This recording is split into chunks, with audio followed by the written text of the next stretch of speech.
Hello, welcome to Cable's Conquests.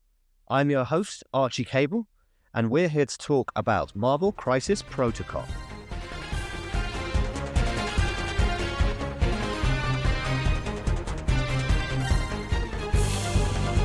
The name's Cable. Remember it. Welcome back to Cable's Conquests. We're back with another episode, this time talking about quite a special event called The Punisher. And joining me today is Curtis. How are you doing, Curtis? Hi Archie, yeah, good to join. Really excited about the Punisher event. It was a really fun day. Interesting concept for MCP. Can't wait to get stuck in. Yeah, so the Punisher event, I will let you talk more about it because it's really your baby. But the Punisher event is a special type of non-standard event that we ran at Bad Moon Cafe, so where our kind of standard classic tournaments are. So why don't you talk us through the format? Sure. So yeah, so as you mentioned, so Dr. Norbert, as people will be aware of him, he runs events every month at Bad Moon Cafe. Every other month will be a standard challenger event, and then the ones in between, he likes to try and do a fun concept. This one clashed with my birthday weekend, and I asked Norbert a favor if he wouldn't mind putting on this Punisher style event.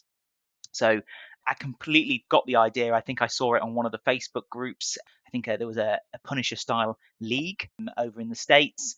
And I thought that sounds like a great idea. You could do that as a one-day tournament. The concept was that essentially characters who were KO'd in a game were then no longer available for the rest of the event. The changes to the roster building, players were allowed to bring 15 characters rather than just the usual 10. And they were also allowed to bring 15 tactics cards, but those additional tactics cards, the 5 additional, had to be character specific. So that meant that you're still only allowed your usual 2 restricted cards, but you could have more flexibility, and it was really encouraging you to sort of lean into those extra characters and have that bit of fun. Yeah, it was a really exciting one. Getting 15 characters on the table is cool. However, there was this flip side that I was quite nervous about, that if you lose characters, and specifically if you lose leaders, they don't come back. So the roster building was really interesting for this one. Losing leaders was, I think, everyone's anxiety going into the event, but also I think the fact that obviously we're trying to incentivize you to try and take out characters, but that you're not gaining any benefit from that. It's purely vindictive. It's purely just punishing. So it really holds up to his name. Well, I guess technically you get prizes. There were 2 prizes, Yes, one correct. for the most KOs and one for the most KOs of leaders. So there were some people that were playing to win all their games, and there were some people that were playing just to smash their opponents. And some people really didn't they? We will go into it more a bit later, but there were some people that really turned up the heat when it came to taking out characters. Yeah. So we were both at this event, but today's podcast, I'm going to be focusing on my roster. It's my turn to have a go at talking you all through. You're trying to match. We had our first 3-1, didn't we, on the podcast? So, exactly. So it's your turn to try and up the ante. My turn. And so with that in mind, let's move into the roster building section to see what I'm bringing along. You're boring me. If you want to help me nail them, get your team together and let's get started. So, Archie, onto your roster. Before you get into the specific characters, talk me through what your thoughts were for the Punisher event and what you were thinking about taking, and what considerations you had to make before building your 15. Yeah, so I was I had some ups and downs about how much I liked this format, partly because of the fact that if you got to game 4, you could be leaderless and you could potentially have basically no characters left. So I wasn't sure how it was actually going to go. So my thinking was, I knew what roster I wanted to play. So I'll spoil that immediately. I wanted to play Spider Foes. We just got our hands on the new Spider Foes kit. And I will admit, I went against my principles with this one and played with some unpainted models because the new models, I wanted to get them on the table. That's not Cable's Conquest. I know. I felt horrible doing it. But I just wanted to play with my new toys. I don't blame you. There was a bit of a delay, wasn't there, on the delivery of some of the Spider Foes boxes. So we're talking here. At the end of June, we were at this event. So You'd only had them for a couple of weeks. I remember seeing some of them were painted fantastically, and people can see that on your Instagram, some of the jobs that you've done. So I think it's probably worth having a few unpainted for, the ones that were painted look really good. Thanks. I wanted to take my time over them. I didn't want to rush them to get them done. But having said that, so my logic was spider foes, but with lots of leaders, because I did think, if one leader goes down in game one, I don't want to be leaderless for the rest of the tournament. Exactly. And if I came up against you round one and I saw, Doc Ock, he's the best leader, isn't he? Yeah. I'd be trying to gun him down. Yeah. So my characters are 15 characters here, and they're mostly spider foes. So it's Doc Ock, Sinister Scientist. Nice. Green Goblin. Of course, the leader. Kingpin. Oh. So they're my 3 potential leaders. Electro, Rhino, Sandman, Venom, Craven the Hunter, Lizard, Mysterio, Shocker, Vulture, and then my splashes are Amazing Spider-Man, Doctor Strange, Sorcerer Supreme, and Bullseye. So my team tactics cards, so again, 15 team tactics cards. So we have Lethal Protector, The Grand Illusion, This is a Robbery, This is Our Day, Founding Members, Custom Upgrades, Exceptional Healing, Sinister Traps, Strategic Retreat, Surprise, Webhead, Sacrifice, Brace for Impact, Static Arc, Kick 'em while they're down, and Smash. And then my crises, so there are still only 3 secures, 3 extracts. So my secures are Sword, Mutant Madman, Portals, Spider Portals, and then my extracts are Paranoia Pummels Populace, Montesi Formula, and Deadly Legacy Virus. Interesting. So your secures, all pay to flips? All pay to flips, my secures, yeah. And your extracts, they're all sort of midline, Montesi and Deadly Legacy Virus being sort of relatively slow point scoring. Yeah. But the Populace, the Pummels, Paranoia, that one, quite high scoring, but all on the midline. So yes. So talk me through your thinking and how those sorts of secures and extracts map against these new spider foes, because you've really gone in on being almost completely affiliated, or having the opportunity throughout the day to be completely affiliated. Plus your tactics cards are very spider foes, very character orientated. I think you've gone above your 5 character cards, which is excellent. Yeah. So the idea let me start with the secures. The idea with the secures is I think spider foes are a great pay to flip team because they've got a couple of characters, namely Doc Ock, who comes most games because he's my leader, or my main leader, I'll say, and Vulture, and also ASM in this list, that all can have very high physical and energy defense for the pay to flips, but also regenerate power if you roll a crit. So all 3 of them have essentially scientific hubris. Oh, excellent.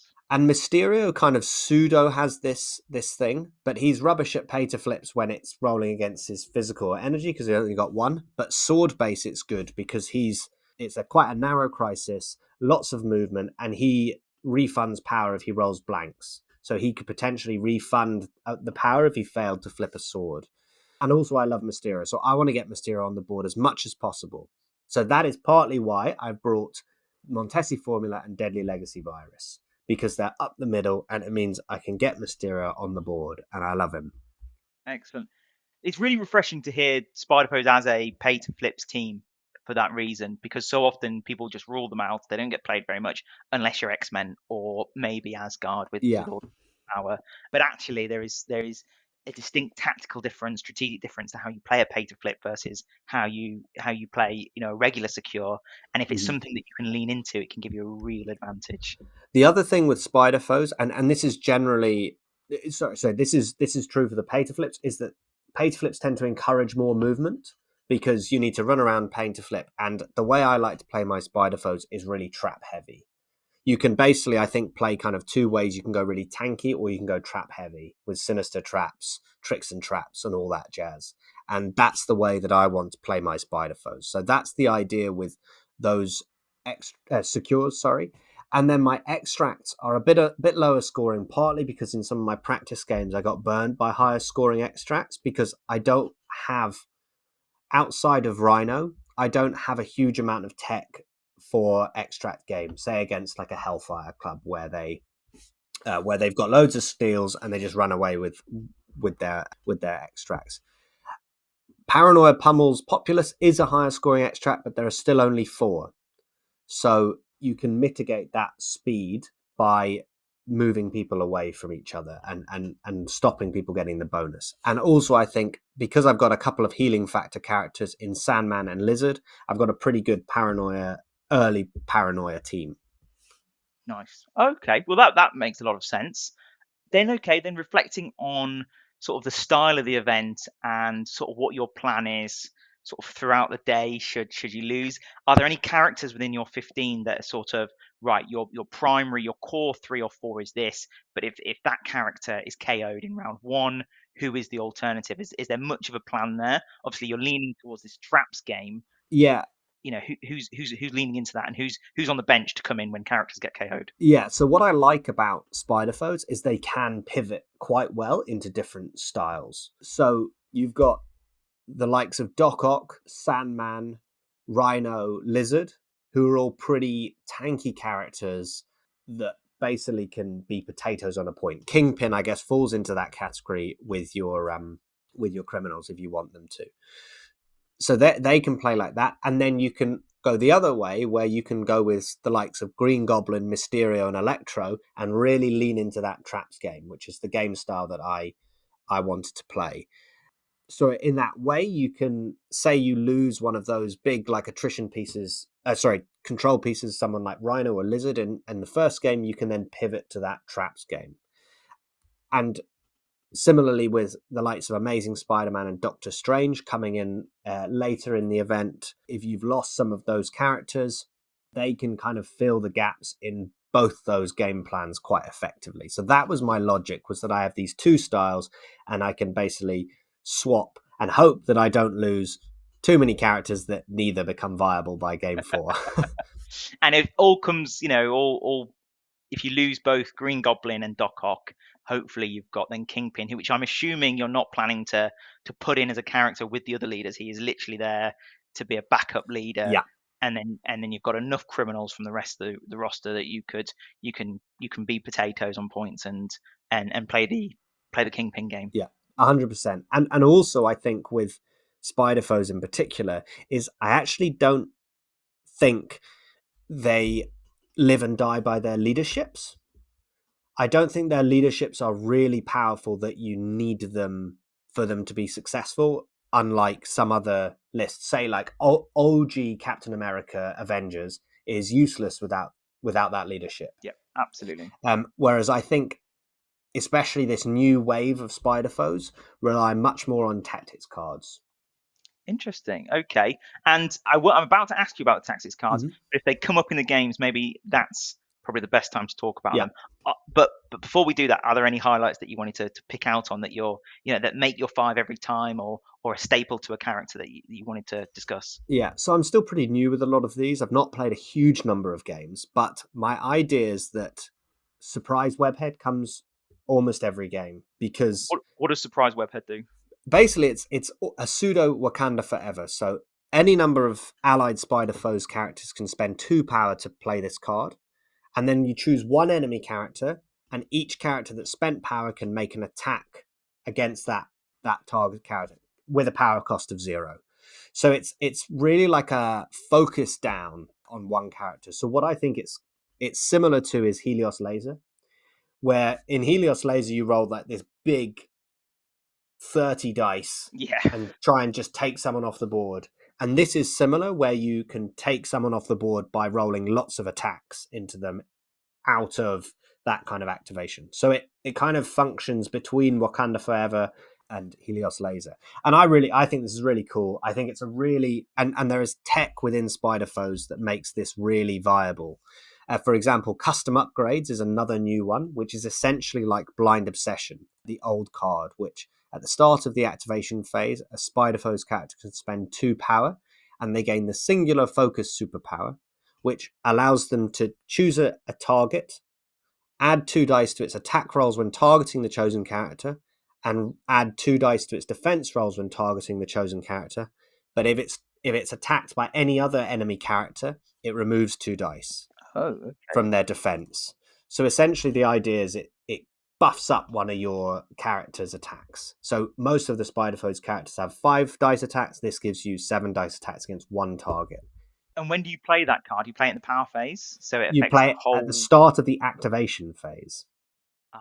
So before anyone activates, so it does affect the whole round. You can't just play it. You can't just go with your last character, No. play it, and then you don't get any of the negative benefits. Yeah, sure. And it lasts until the target character is KO'd.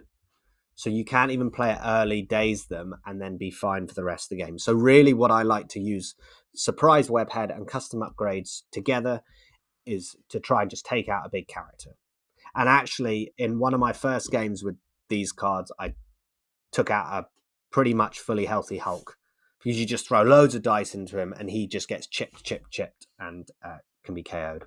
I really quite like the theme as well with Spider-Foes of the surprise webheads, because of all the synergy you get, particularly if you are playing on a narrow map, so you're all within range, but also you have traps available, and of course they get triggered. So if your free attacks cause a push or an advance or whatever, or a throw or whatever, which then puts them in range of another person's attack, and then they attack them, and it's literally, it's like Spider-Man. He's been caught in the dark, all the Spider-Foes around him, and he's getting punched, and he gets knocked over to the next one, he gets punched again, knocked over to Mysterio, who does his traps, and then he gets moved again, and it's just it sounds so good for exactly what you want it to do. It's an amazing card, and I think actually the whole of this new box I was really pleased with it, because it really highlights what I enjoy about Spider-Foes, which is that kind of tricks and traps game. Sometimes the tricks and traps don't work. Sometimes your dice rolls are rubbish and you whiff and you don't get the damage through. But that's what Spider-Foes is about. That's what these villains are all about. They have these harebrained schemes sometimes, and most of the time they don't come off. Yeah, but when they do, like there's a chain reaction of them, and no, it's really, really good. I think it's really, really cleverly designed. It really, really fits the theme for these characters, which are sort of dopes level, bad guys. Then very few of them are like sort of top tier bad guys, but when they're together and they're sort of sidelines and side stories and stuff, it's great fun. Yeah, it's brilliant. And so I'm really excited to get these guys on the table at my first event. Like I say, I'm still pretty new to these new characters. I played a handful of games before this event, so getting 4 games with the opportunity to play 15 different characters was I'm super excited. Amazing. And before we move on to the next section, because we will close this here, we are recording this after the mini extravaganza, yes, and the card update. So there are 2 cards in your roster which would no longer be legal, and that's Exceptional Healing and Smash. Or is there any more? 3. Kick 'em while they're down is also gone, which I'm gutted about, because I love that card. That was the biggest. That was the biggest loss for me in that one, because it's such a great fun card. When I think of your game style, I think of your tricks and traps game, and then I think of your conditions game, and both very fun, very, very interesting. But sadly, kick 'em while they're down has weakened that condition game. Yeah, absolutely. Should we find out how your first game got on? Let's do it. We're not retreating. It's victory or death. So we've all rocked up at Bad Moon. We've all brought our extra large cases with our extra large rosters in there. Everyone's super excited about how many KOs they're going to get today. Game 1, who do you face and what are they bringing? So, game 1, I am paired up with Will Benson, which is notoriously good. Yeah, I've heard he's quite good at this game. He's played before, for sure. So he plays a lot of different rosters generally. He's played Hellfire Club, he's played Spider-Foes a bit. But today, thanks to the Punisher format, he decided to bring Dormammu. And it's probably worth mentioning as well, he's won an event with Dormammu, so it's not like this is not a meme. It might be a meme to him, but he's still very, very competent with Dormammu. So I'm going into this tournament not to try and KO loads of characters, because that's not what Spider-Foes do. I'm going in to try and win games. So I see Will across the table, and I'm like, okay, uphill struggle from the off. He's here probably to do both. Yeah, but I do have all my characters to start with. So we draw the mission. We roll for priority, and it goes to Will. And he takes his secures, of course, because he has all up the middle secures. And so... And he wants to fight you. And he wants to fight me. And we draw Demons Downtown and Paranoia Pummels Populace. Oh no, it's a lot of damage, it's a lot of incinerate, and it's actually quite high scoring as well. Maybe that might save you. So this is where it's a really interesting format, because I have to think, okay, Doc Ock is the obvious choice here as my leader because he can allow you to remove incinerates. But also, Dark Dimension are going to hit me like a truck. So I'm probably going to lose characters in this game. But I'm like, you know what, I want to win. So I get to choose the threat value, and I choose 16 threat because I'm thinking, limit the number of characters that I can get KO'd. Nice. And I go with Doc Ock. So I do go with Doc Ock. I'm risking it for a biscuit. Sandman, Lizard, Shocker, and Bullseye. Okay. So I'm going... You've gone quite wide. I've gone quite wide, and part of the reason for that is I'm thinking if I can speed through these Paranoia... They can score out the game. Everyone lives. They probably all get dazed, but maybe not KO'd. Yeah. And you win the game on point. Brilliant. Good exactly. Plan. And Will brings Dormammu, Ulik, and Heimdall. Wow. Okay, so he's 3, you're 5. I think it was smart going 5. If you'd gone 4, I think he would have really punished you. Yeah.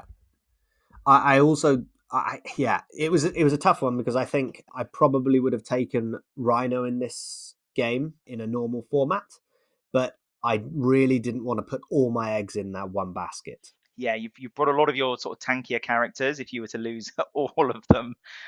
Or I think again, if I was at the opposite side of the table to you and I had a choice between taking out Lizard or Rhino to ruin the rest of your day, I would be gunning for Rhino, win or lose. So yeah, and actually Will said that before we'd revealed our rosters. He said, if you take out Rhino, I will kill him.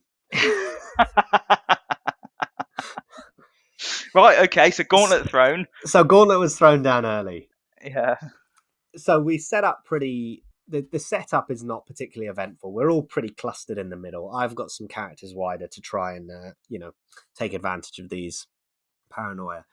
So round 1 kicks off pretty cagily, as you'll be surprised to hear. So he has priority, but I think he goes first and picks up one of the middle Paranoias with one of his characters. I think it was Heimdall, and then he just passes until he can't. And what I do is I get Lizard with 1 Paranoia because he's the perfect Paranoia pickup guy, one of the wide ones, and Bullseye goes and sits with him just to get that bonus point as well.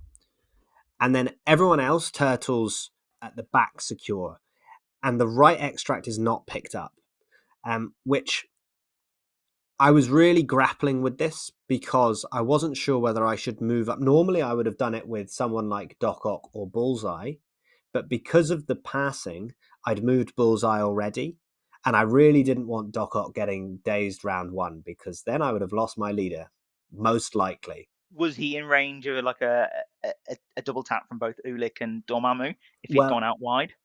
Probably, because you have Heimdall who's moved Dormammu up with his teleport. Dormammu can then also teleport, and Ulik's got this hop, skip, and jump thing. Of course, and he's also getting an additional power from Dormammu in the power phase. Yeah, so and so he's got... So all the characters have... Well, the other 2 non-Dormammu characters have 3 power in the power phase. So they can do everything they want to do. And this was where this Punisher format was up in my brain. Toying with your brain, yeah. Living rent-free up there. It's a difficult balance. I love it already. Yeah. So round 1 finishes and I'm down 3-4. So I've got the back demon, I've got 1 Paranoia, and the bonus point. Will doesn't actually have his back demon because he walks everyone up to try and get them aggressive, but he has 2 Paranoias, the middle demon, and the bonus point. So I'm sat back quite far, and I'm already down on extracts, which is not ideal. No, especially when that was the plan, was to get the extracts. Yeah. Dormammu goes first, top of round 2, and dazes Shocker. I'm shocked. Yeah, I know. He was there to be nice and, a meat shield. But he also, Dormammu has enough power to do his spender and into Shocker, which dazes Shocker. And he gets his trigger, which allows him to do another attack into Doc Ock, and then another attack into Sandman, and then another attack into one of Sandman's sand constructs. So he got his trigger 4 times. And it's not like a standard rapid fire where it doesn't count on the next one. This can keep happening. No, it keeps happening, yeah. So I've suddenly, he's had one activation with Dormammu. I've got a dazed character, and I've got a few characters that have taken some damage. And one of my sand constructs is gone, which is, a shame. Not ideal. But Sandman survives, and because he's got healing factor, and we've also got exceptional healing, because we're still in that pre-Mini-Stravaganza era, I go with Sandman next to push Dormammu around a bit. Because Sandman has this attack, so for those who aren't familiar with Sandman, because he's fairly new, Sandman has an attack where it's a beam 3, and if he deals damage, he pushes the character short. Any size, any direction push. It's a phenomenal attack. And what this allows me to do is just push Dormammu off the point. I'm thinking I'm not going to kill Dormammu. I've got to try and take out the other characters, but at least I can move Dormammu about. Absolutely. And if you can move him about and force him to have to spend power so he can't do that spender as often maybe, or you're forcing him to have to move potentially just to reduce the action economy, that's ideal. I know Heimdall's there as cover to sort of bring Dormammu back into the fold, but I suppose anything you can do to stop him scoring and stop him moving around. Yeah, exactly. So Sandman does his job there, and I think he ends up kind of still quite far back. I'm still keeping myself cagey. Doc Ock then, and I think this was an error, Doc Ock then goes, Will passes, and Doc Ock goes, and I go for the right extract. So you remember in round 1, we've left that one. I'm thinking I need to get a hold of that one. Yep. And I'm a bit worried that Heimdall, who's not holding an objective, it's the other 2 characters that are holding an objective, are just going to grab it, and then Will's just going to run away with it on points. Of course. So I go with Doc Ock, I grab the right extract, and unfortunately at the time I'd forgotten about Ulik's hop, skip, and jump. Oh no. So it meant that Ulik could then chase Doc Ock down and dazed him, which was somewhat unfortunate because I was hoping Doc Ock would take one attack from Ulik and tank it, but of course he can hop, skip, and jump. So Doc Ock gets dazed, and this has me sweating because of the Punisher format. Heimdall doesn't do very much. When he goes, he just throws in a couple of attacks, and Lizard and Bullseye run round to Will's back demon. So they're now basically a little pod that are scoring me 3 points because that's where one of my paranoia is. So basically, the round ends. We had this big opening go from Dormammu, and then not much, and then Ulik dazes Doc Ock, but I don't get too much damage from my side. But the round ends and the points have swung, and it is 8-7 to me. So Will has scored. So I've got the pod of 3 with Bullseye, and then I've got the middle and the home demon, I think. Oh, well done. So while a lot of damage has been done, you've managed to sort of keep up on points. Yeah. And actually, positionally, you're in a pretty good position. The only worrying thing is, obviously, you'll never get priority back. So there's always like that first activation that Will has every turn could be devastating. I mean, it seems pretty savage round 2, but you sort of came away pretty much unscathed. But surely you must be feeling it going into round 3. Yeah, and this is where I'd also made a second mistake. So, too many mistakes now. My logic was with Lizard and Bullseye, they were going to run to the back demon, and I intended to put Bullseye close enough to Doc Ock to use strategic retreat. What does strategic retreat do? So strategic retreat is where if you're holding an objective, you can pass it to an ally within 3, and then you get to move away short. So It's almost this Spider-Foe specific combination of fallback and mission objective. Yeah, but I think it's better because it combines the two. And now mission objective is sort of in the dustbin. That really brings up Spider-Foe's stock, having access to that card. So it was a nice idea. Bullseye was in position for it, and I realised that Doc Ock getting dazed the turn before meant he wasn't actually holding an extract. So I'd set it up nicely, and I actually can't use it. You just didn't have the extract. Yeah. So and what I was planning was Doc Ock takes one attack from Ulick, gets that short advance, gets into sacrifice range of Bullseye. Bullseye takes the second hit. Doc Ock survives, and I'm happy. However, at the top of round 3, as you'd expect, Will goes with Ulick and KOs Doc Ock. Oh, of course he does. Of course he does. I bet his eyes light up. I bet that move as well might not have even been the most optimal points wise. He was just like, your leader's gone. So the first casualty of the day for me is my favourite leader, Doc Ock's scientist. You didn't even get a whole game with him. He didn't even. No, he didn't really do anything. No. He didn't really do anything. I mean, that was pure. I mean, Will did absolutely the right thing. I made some really dumb mistakes. So yeah, that's unfortunate. Shocker goes in an attempt to dagger Heimdall and whiff both his attacks, which then means that Dormammu goes, KOs Shocker, and hits Sandman, who burns exceptional healing. Right, okay, but he's still standing on his healthy side, Sandman. So Sandman is still on his healthy side. Shocker is the second casualty of the day. Not that I'm not too upset. Shocker wasn't painted. He's not particularly exciting compared to the other stuff. Not painted. Yeah, so get him in the bin. Get him in the bin. And then Sandman, similarly, he walks up, does what he did before, pushes Dormammu about a bit, but then is dazed by Heimdall.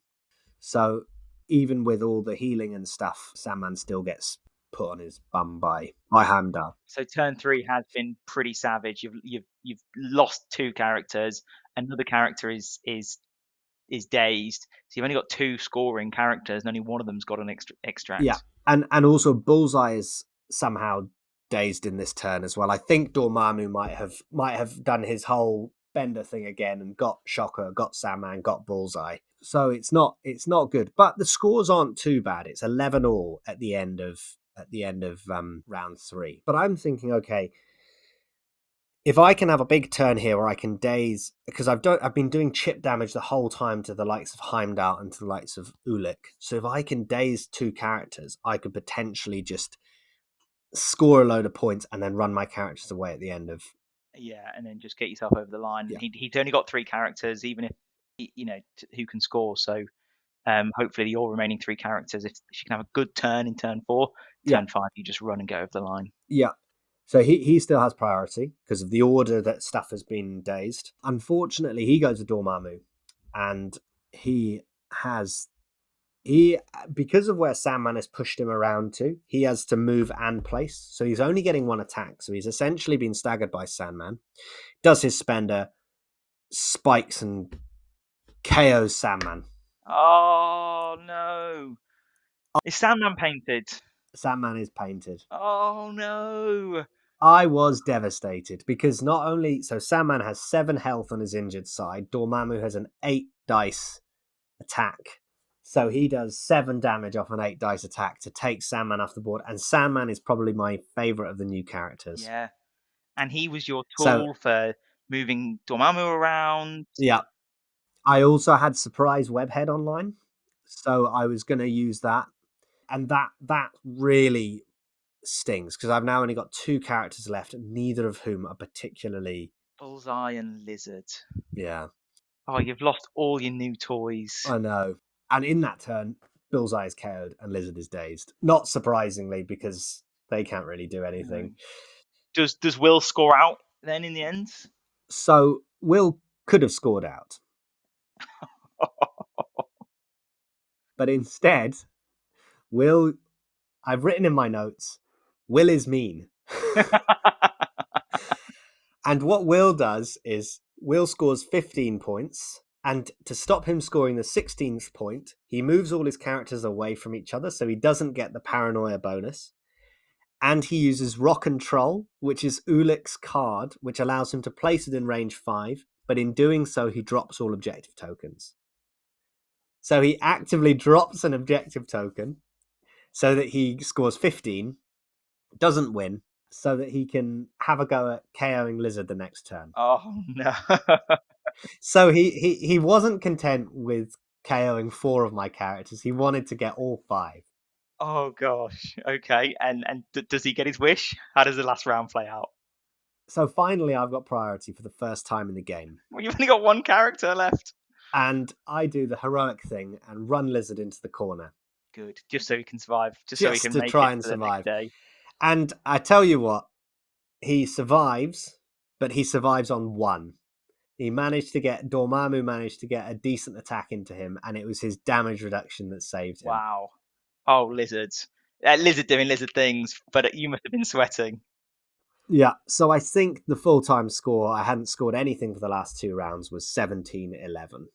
So not only did I lose, but I also lost 4 characters in this Punisher format. Oh my. So you're almost playing a normal event for the last 3 games. You've got 11 characters. You've lost a leader. It's almost like you've turned up to the event before the new core box has come out, and you've gone, oh, I like Spider Pose, and I could always go into Criminal Syndicate. Yeah, exactly. And well, I'm thinking after this game, I'm like, I'm not gonna have a team by the end of this. Games 3, I'm gonna have to pull together whoever I've got left and play with that threat. Oh my gosh, you've really been put, and Will as well. Not only has he gotten the win, he's gotten himself 4 KOs, including a leader with an active leadership online. So yeah, and so it was a fun game. I was pretty disappointed not to get the win because I felt that swing where Sandman got spiked off the board was the big swing, because if I'd managed to have Sandman on the board, he can do a lot of damage with power because he can do 12 dice attacks with his grunts. So I think I could have done a good amount of work and get the win, even at the cost of having a couple of characters KO'd. However, in hindsight, I think my competitive juice is where I wanted to win, but actually losing that game probably is better, because I've lost 4 characters, and it means that I'm not going to these top tables against players who probably haven't lost that many characters. sure, yeah, because they've won. If people are winning and they're taking out characters, if it's not a bloody game, but they've they're coming in fresh, you're absolutely right. Yeah, in fact, so I won my first game, but I'd lost a couple of characters, and my second round opponent hadn't. They almost had a perfect roster still, and that was quite daunting going into it. So yeah, maybe it's done you a favor by the virtue of you losing those characters that you did lose the game. Exactly. And unfortunately, I failed to KO any of Will's characters. I think I'd got Heimdall down to 1. So I was so close to getting one of his. But yeah, fair play to Will. He brought a big boy punchy list to this event, and he really punched me early. So unfortunately, round 1 ended in a loss. So Archie, you're hot off round 1. You can only go up from here. I mean, I say that you're a leader down, you're 3 other characters down, some of your new toys. Round 2, who you facing? What are they bringing? Yeah, so I'm a bit rattled after round 1, not going to lie. Lost 4 characters. But I'm down the tables, and I'm playing for, I think, the 3rd tournament in a row. I think I play him in every tournament. It's our mate Zahir. Oh, fantastic! Oh, brilliant! So at least you can have a nice, fun game, win or lose. You'll know you enjoy it. Someone Yeah. you know, someone you're familiar with. Exactly. But I am also like wary that I've lost 4 characters. I've only got 1 more character than a normal roster, so I can't really afford to lose many more this game. So yeah, even though it's fun and friendly, I'm also like, I've got to actually survive. I'm assuming Zahir lost his game as well to be playing you. Has he lost many characters? What's his roster look like? I think Zahir lost to maybe 3 characters. So he is playing a kind of mix. So he loves his Midnight Suns. Oh, of course, But he loves his but Immortal Hulk, doesn't he? exactly. But for this, he's actually got a Midnight Suns Defenders crossover, because there's a lot of crossover there. And for this game, he goes Defenders. So we roll priority, and priority goes to Zahir, and we pull one of his. So he goes with his secures, and we pull his secure, which is Superpowered Scoundrels form Sinister Syndicate, and we pull Deadly Legacy Virus from my extract.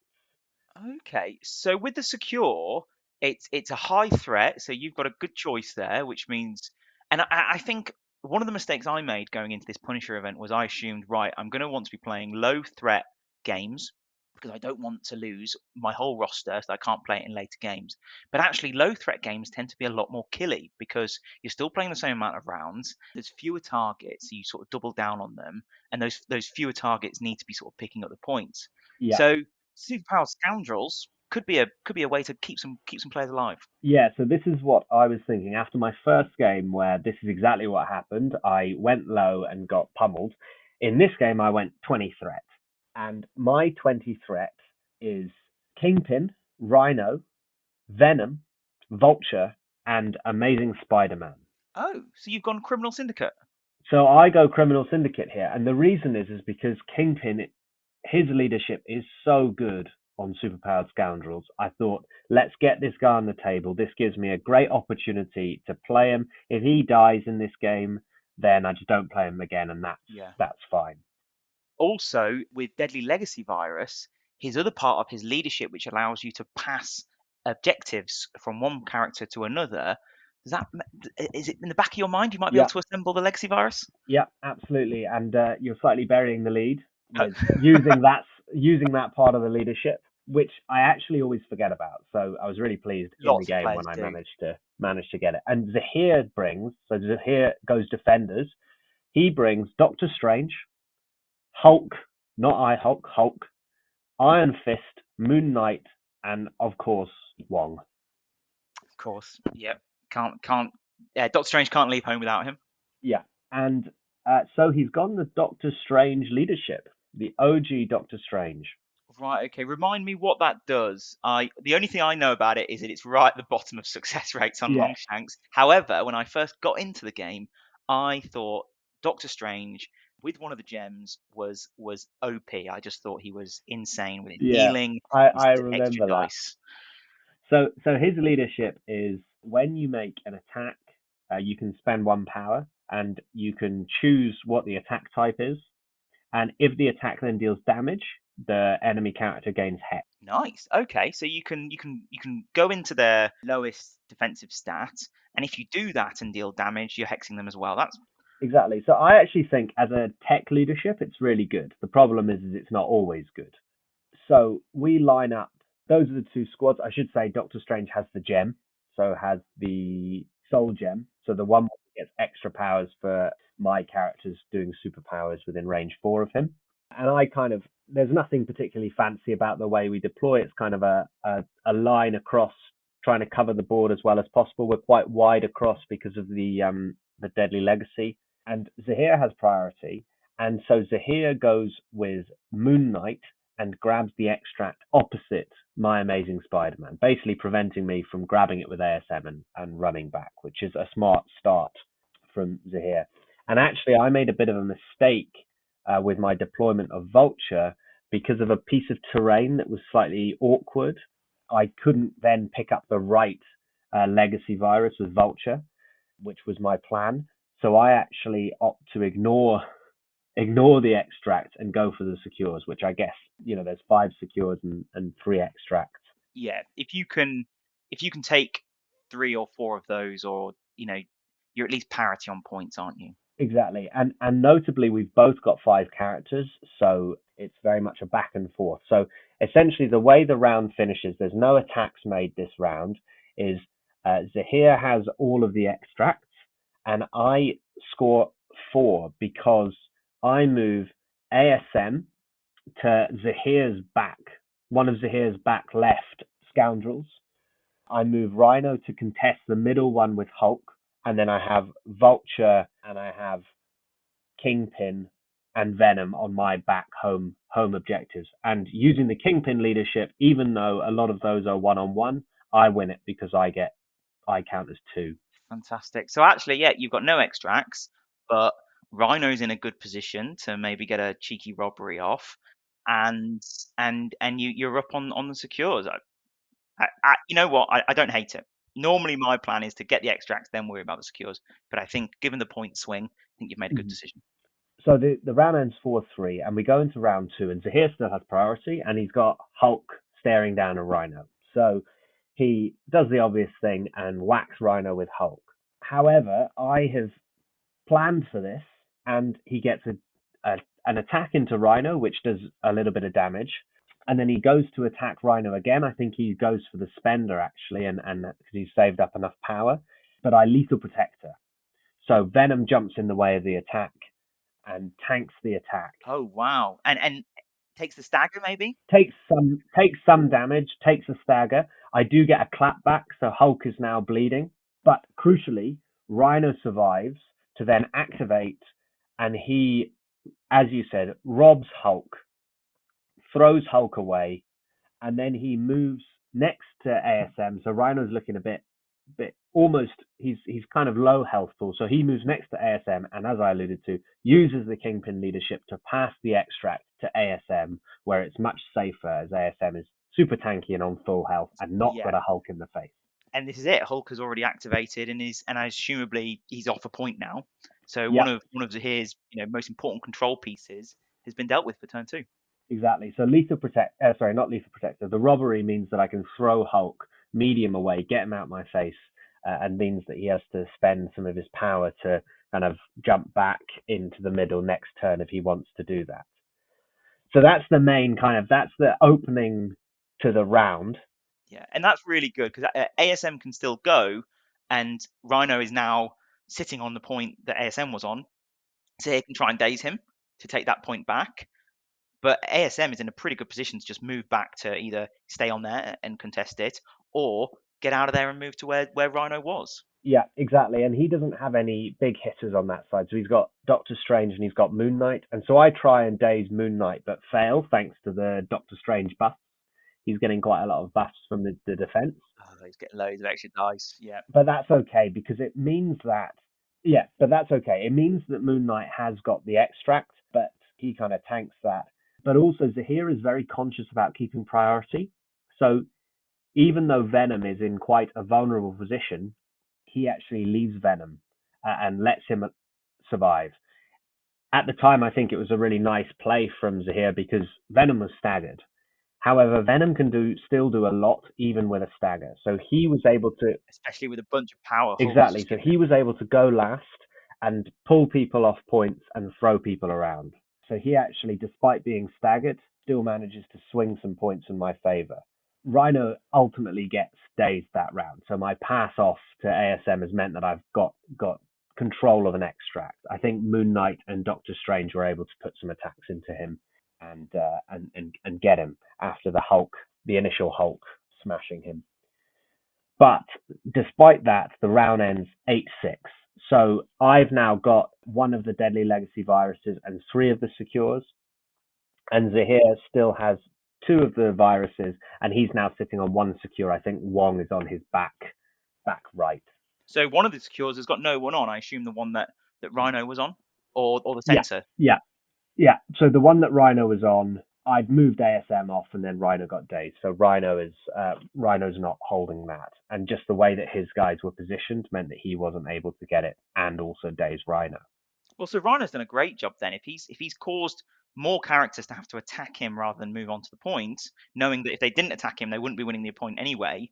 He's essentially denied that point, already. Like, I think Rhino has been really critical to the whole game plan in that turn. Yeah, absolutely. Even though he's gone down and he's not holding anything. Absolutely. However, this is where the Punisher format comes back into my mind. So at the top of round 3, Zahir has managed to keep priority, but I'm thinking I've got to do everything I can to keep Rhino alive. For next round. Because I might need him again. Yeah. So remind me, does Rhino have more health on his healthy side or injured side? Healthy side. He goes down. So he's 7 on his healthy side, 6 on his injured. So he's vulnerable. He is vulnerable. However, Hulk is the one that activates first.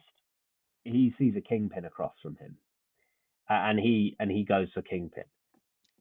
That sounds vindictive. That does. Sounds like he's trying to take out your leader.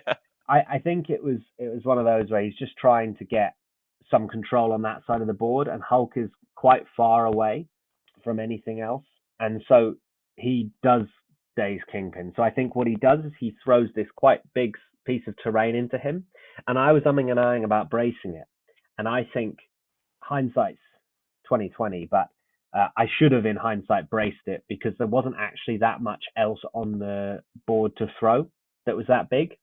But I decided not to brace it, and Kingpin takes like 3 damage. and then Hulk double taps him and unsurprisingly gets him. But I mean, if he was going to go down anyway, at least you've got Brace saved in case that one chip damage of a character going into another character stops them from being dazed and dropping an extract. So it's not the worst play. Yeah, for sure. But then, because so this is on the right side of the table where this is happening, but because he's activated Hulk first, I can then counter with Rhino and keep Rhino alive, who's on the left side of the table. So basically, I'm then, maybe it wasn't the most, for the individual game, the most beneficial play for me to go with Rhino first, but I was really conscious that I wanted to keep Rhino alive. And Rhino goes and he dazes Moon Knight. So Moon Knight finally goes down, he drops his extract.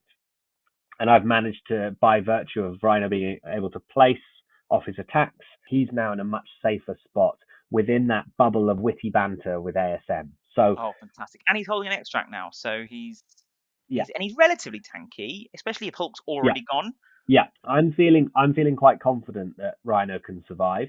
And then over there, and indeed he does. Over there, there's a bit of toing and froing of hitting each other and moving around, but actually there's not a huge amount that happens. Venom finally gets dazed because I've dazed Moon Knight before he gets to go. He was able to. Venom had already gone and then he got dazed. So it basically meant that Zahir could keep priority. So you didn't mind taking out Moon Knight, stopped those mystic attacks going into Rhino with potentially extra dice from his own superpower. Probably just taking out Moon Knight probably saved Rhino. I mean, yeah, and it was really hard work because the Doctor Strange buff is legit, and with the gem, I was using a lot of superpowers around him. He's getting a lot of power, so he's able to do it quite regularly. So it was Doctor Strange over there was very good for keeping his smaller 3 threats alive. But I save Vulture till last, and Vulture does no attacks in this game. But what he does is he moves, abducts, and he moves again. And because of the way that the F shape is, he can basically move between 3 of the points with 2 moves.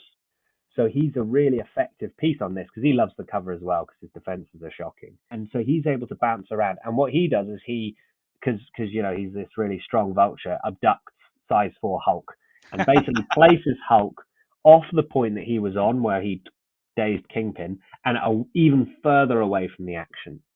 And then he runs away. So Vulture is actually really critical to that right-hand side to stop it from spiraling where I've got most of my big pieces on the left-hand side.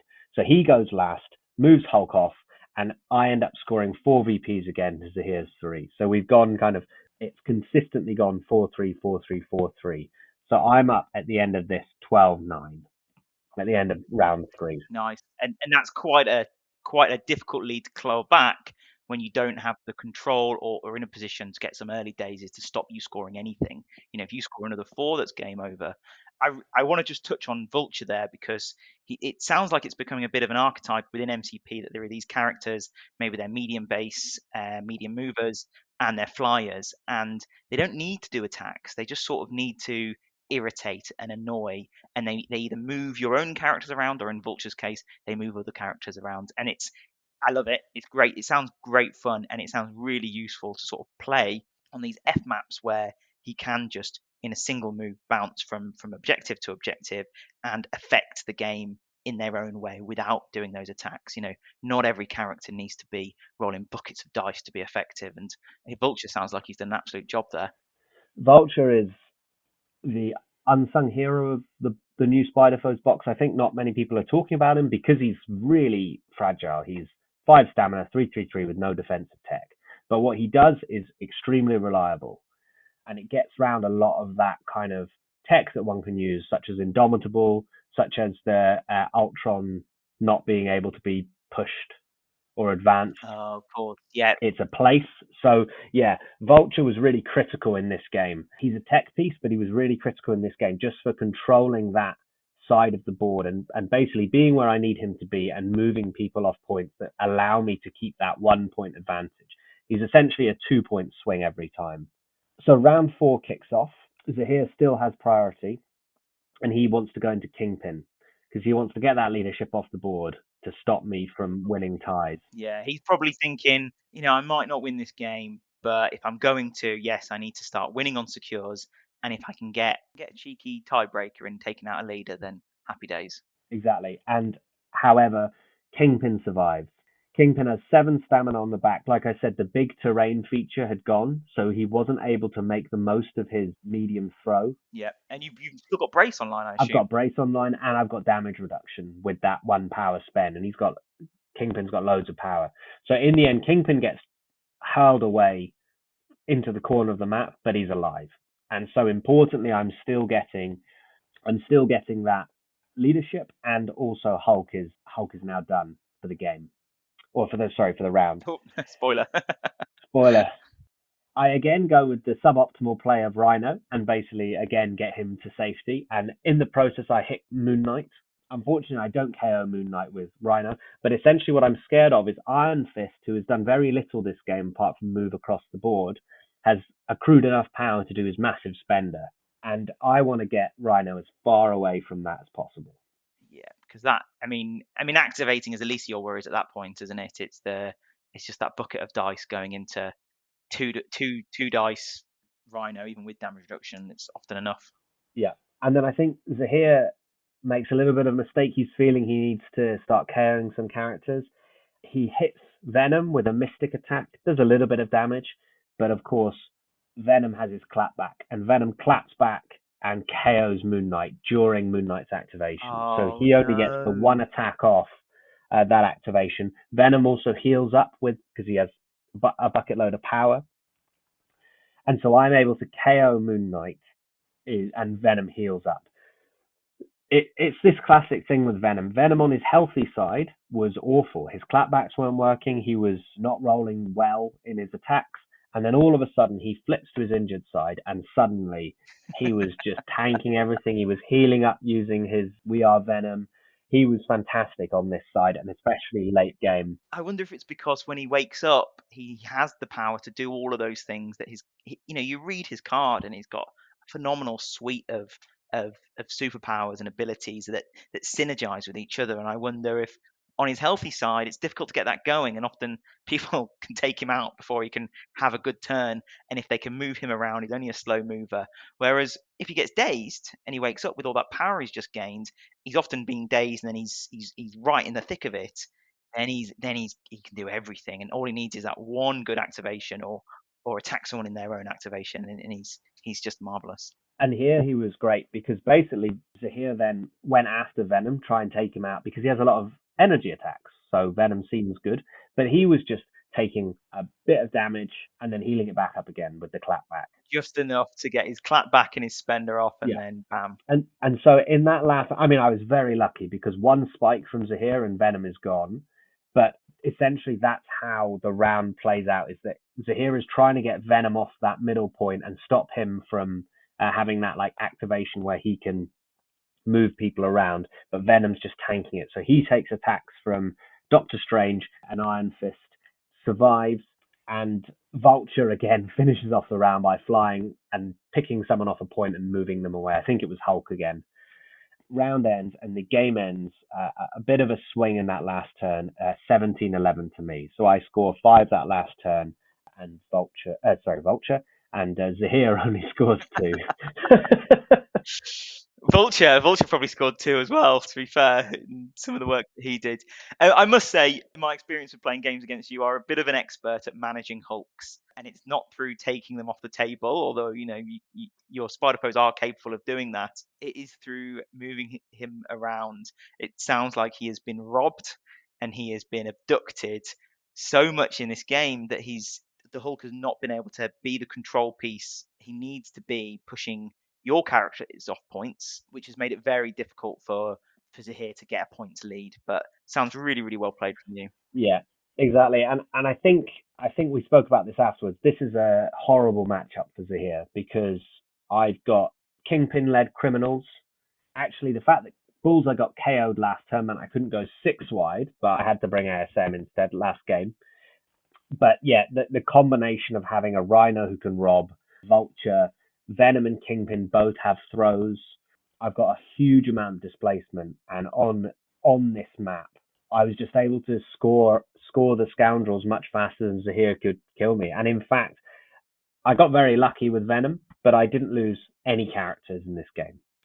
So having had a disastrous round 1 where I lost 4 characters, I've survived this game, got a win under my belt, and gone unscathed. And actually, Zahir only lost Moon Knight, so it was kind of a cleansing game for both of us in that regard, where we could go into the next round of Punisher event with kind of a decent roster. Nice. So over the 2 games, actually, you losing 4 characters doesn't look so bad. I think, for the listeners at this stage, I think I was losing about 2 characters a round, and I think across the room that was fairly average. So the fact that you've lost 4 and then nothing, suddenly 1 win and a loss, you're at parity with the rest of the room, and you can probably confidently go into your 3rd round knowing that your opponent is in a similar position, or maybe worse.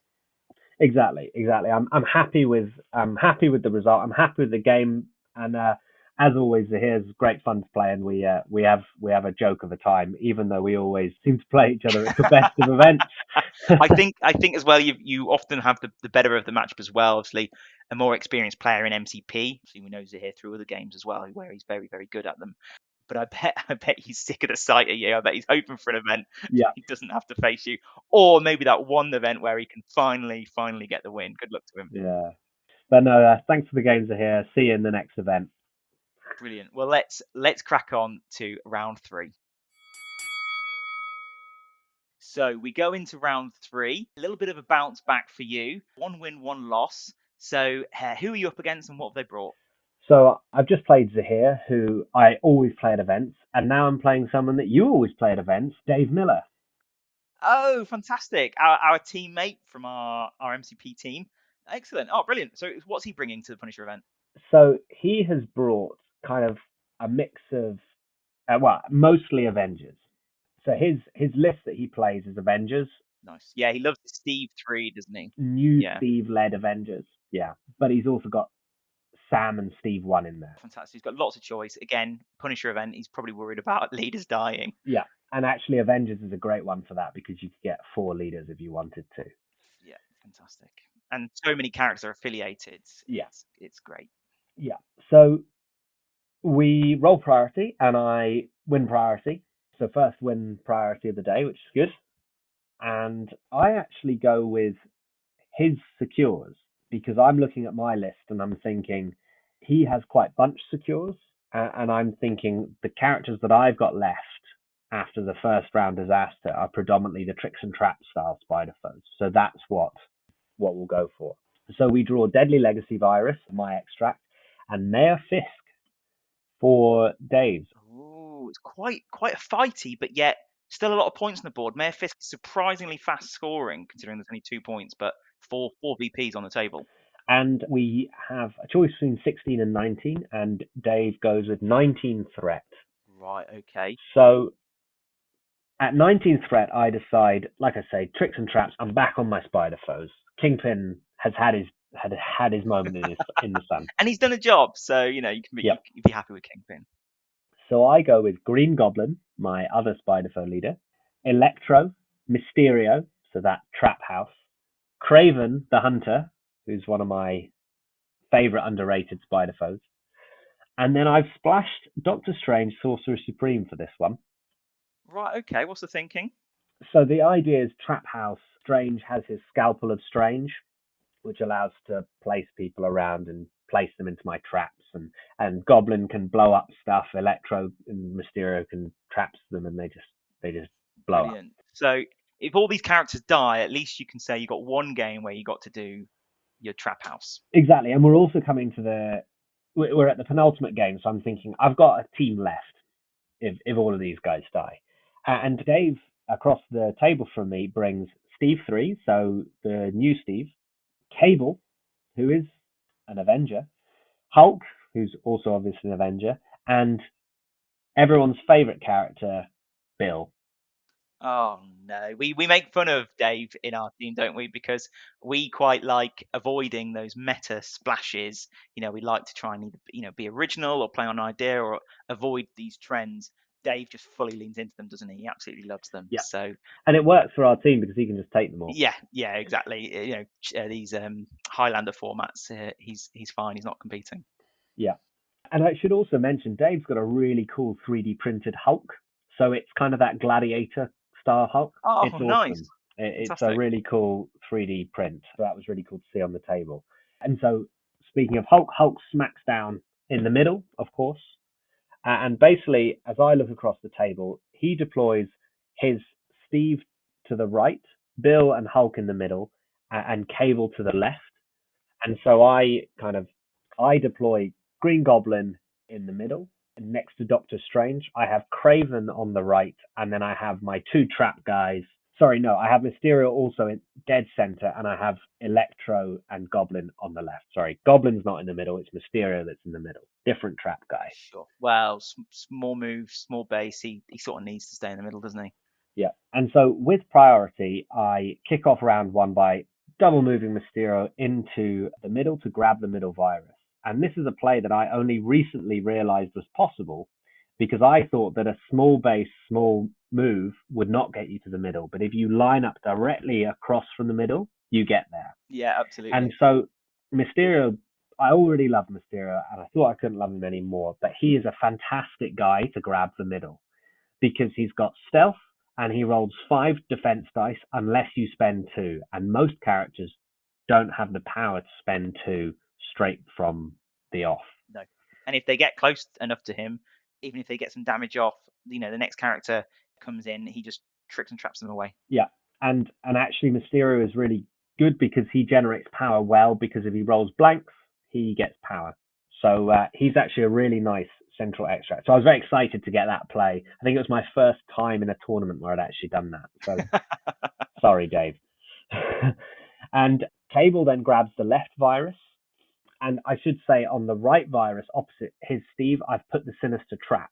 So Dave is a bit worried about this trap going off. So he goes with Cable first, walks Cable into middle, and grabs the left virus. That's pretty good because Cable can normally put out a bit of hurt round one. If he can get within range 3, get his rerolls off with the Steve leadership as well, making sure he gets that incinerate off and his place. The fact that he's actually used him to essentially probably double move or move place. He had to double move because he wouldn't have had the power to pick up. Yeah. So actually the trap worked really well to stop his Steve or Bill, who was more on that side, getting that objective. And so he had to go with Cable. Otherwise I'd be getting 2 objectives straight away. And then Goblin goes and Goblin moves and does his 5 dice attack into Cable, who now doesn't have the power to buff his defense, and does 3 damage. Using the Goblin leadership, he does 3 damage, which was really surprising because I've played a lot of games with Goblin where he just does that and does nothing. Doesn't get the incinerate. Sorry, that was my next question. Doesn't get any conditions, unfortunately, but I will take 3 damage. Dave then goes with Cap on the other side and decides he's going to try and get that trap, and he takes 3 damage off the trap. Oh. So he has to double move to get onto the point, takes 3 damage and gets pushed off the point towards me. So he's pretty, that's pretty painful on Cap. But then Dave does quite a smart play, which is Avengers Assemble. So he Avengers Assembles with Cap to get him back onto the Legacy virus so he can then pick it up because he's now got power from taking damage. But he also Avengers Assembles Cable to get towards the Mayor Fist, so he's more relevant for next turn. However, this is where Goblin, having gained 3 power from doing the attack into Cable, thinks trick or treat, and he blows up a size 3 piece of terrain. No, I assume Dave didn't see it coming. And Dave didn't see it coming. And so Cable takes 3 more damage. So he is now taken 6 damage and is 1 off. Oh gosh. Does Hulk take advantage? Does he get any movement from Avengers Assemble? I think Hulk moves forward as well. Yeah, I think Hulk walks forward with Avengers Assemble, but he's still to activate, so he's right at the back. But it was that Goblin blowing up. It was the perfect opening round from Goblin. Goblin's seen Doc Ock, my other leader, going down and thinking, right, I'm going to step up here. And then basically the rest of the turn, Craven takes the right Fisk versus Bill. So Bill and Craven kind of stand on the point together. And then Strange goes up and he is able to move up. And because of where the Avengers Assemble has only been able to get Cap so far, Strange is actually in range of Cap to do a 5 dice Mystic into him, and he dazes him. So Cap, who's already taken 3 damage from the trap, dazed round 1. Wow. And that drops the virus he's holding. Yep. It was a bit lucky on my part. Getting 3 damage through on Cap is no mean feat. But the Mystic with the Pierce, it's not beyond the realms of possibility. And actually, Doctor Strange with full rerolls and then also adding in the Goblin leadership is pretty effective. So that's on that side. And then on the other side, Electro's moved up, just kind of hovering back a bit, but in range where Hulk can hit him. So Hulk gets a shot onto Electro because of the Avengers Assemble, but it doesn't do a huge amount of damage. But the round ends with me having taken a little bit of chip damage, but I've dazed Cap, and I've done 6 damage on Cable, and I'm down 3-4. You know what? For the attrition though that you've been able to do, to only be a point down in that situation, and I think it's pretty good. I think there are some KOs I feel about to happen. Yeah, I'm pretty pleased with that opening round, despite being down a point. However, because Dave only has 4 characters, he gets priority at the top of round 2, and Hulk goes, and Hulk dazes Electro. So I kind of saw it coming. I couldn't really do much about it. Electro does manage to do his shock into Hulk. He gets this counter. It's not a counter attack, but essentially, when he's been attacked, he can spend 1 power and he does a damage back to the attacker and gives out shock. So he's able to do that, but ultimately he goes down. And also, Hulk then has the power to patch up Cable. Ah, right, okay. So my first thought was, why is he not going with Cable? Get the activation out. He could probably take down a character with him. He's got a ton of power, or he could even maybe get an area attack if everyone's sort of bunched up around those and heal up some. But no, he's got patch up on his mind, and I think that's a smart move from Dave. Yeah, and I don't think he gets the full 5. I think he gets 4. So Cable is still taking some damage. However, Goblin then goes and does a bunch of damage back onto Cable. So Cable is looking vulnerable. And then I think this is where Dave made a little bit of a mistake, where he then opts to activate Bill. And his reasoning behind is that he is worried that Cap is going to go down. Bill pops off against Strange, who dazes from full health. So on my left side, I've lost Electro, and on my right side, I've now lost Strange before either of them can activate. And he's just handed you priority, or did you already have priority? No, he's just handed me priority. Yeah, that's probably another reason why he's thinking not to go with Cable, thinking if he's going to be taking out another character, he sort of wants to offer Cable up as a bit of an option for you so he can maintain it. But then I go with Mysterio and I do daze Cable. So I give him back priority in that movement. But Mysterio is sat right in the middle, able to kind of move around where he wants to. Actually, the Fisk was perfect for him because he has this like bubble where he can just manipulate people and tricks and traps and stuff. And that's ultimately what happens, is that Cable goes down to Mysterio's tricks and traps, which is always fun to see. It's always good when Mysterio pops off. And the trap house is working. It worked in round 1. It's now working in round 2. So well done. So I survive on that side with Mysterio and Goblin, and I think both of them are on that Mayor Fisk on the left. So it's those two against Hulk. So I'm winning that one on the right, and I've still got Kraven to go, and he's still got Cap. And here then, Cap charges in and wants to do a bit of damage to Kraven, and as is the way, he spikes and dazes Kraven. One shot Kraven. Oh gosh. And this is one of those things where I'm not too upset about it because it gives me priority back. And Dave was like, "Oh, I regret attacking Kraven now," because he just wanted to do some chip damage so that he was a bit more vulnerable next turn. But in the end, he actually just juiced him. Finished him off. Yeah, he probably wanted a bit of power himself. But yeah, like you say, soften him up a little bit. Yeah, I mean, it's always the way, isn't it? MCB dice can go one way or the other. Yeah. On the left, we're contesting with Hulk, so I don't have the Fisk, but I've got 2 of the legacy viruses over there because Goblin has picked up Cables. So I have 5 VPs at the end of that, and Dave has 7. So he's got one of the legacies over on the right and the right Fisk. So I'm down 5-7. I've had 3 characters dazed to Cable Dave's 1, which is Cable, but I'm still in it. I'm only 2 VPs down, and I now have priority, which is important. So I feel I've got to have a big turn this turn. The score is low enough as well that it's probably a good time to gain priority Yeah. if you swing is on the cards. Yeah, exactly. And this is the turn where I do it all. I burn most of my tactics cards. So I open with Mysterio, and at the start of the activation phase, I play custom upgrades on Mysterio, which gives him the 2 extra dice against a character. I then do Grand Illusion. That means they don't count crits? Which within range 3 of Mysterio, they don't explode crits, and their crits get turned to skulls. So it's a pretty powerful card. And then Mysterio goes, and he wails on Cable. And ultimately, with a combination of Mysterio double tapping him and surprise, webhead, I KO Cable. Fantastic. Great. Okay. So that's 5 threat off the table. Someone who can really dish out some hurt.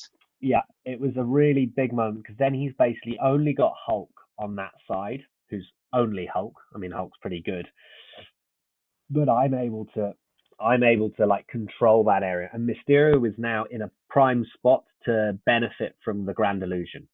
So that was a big opening play, and Hulk then goes, but doesn't do very much because of the Grand Illusion. So his attacks, I haven't done much damage to Hulk, so he's only getting his kind of basic attacks, and the crits not exploding is absolutely critical to the fact that Goblin and Mysterio both survive a Hulk.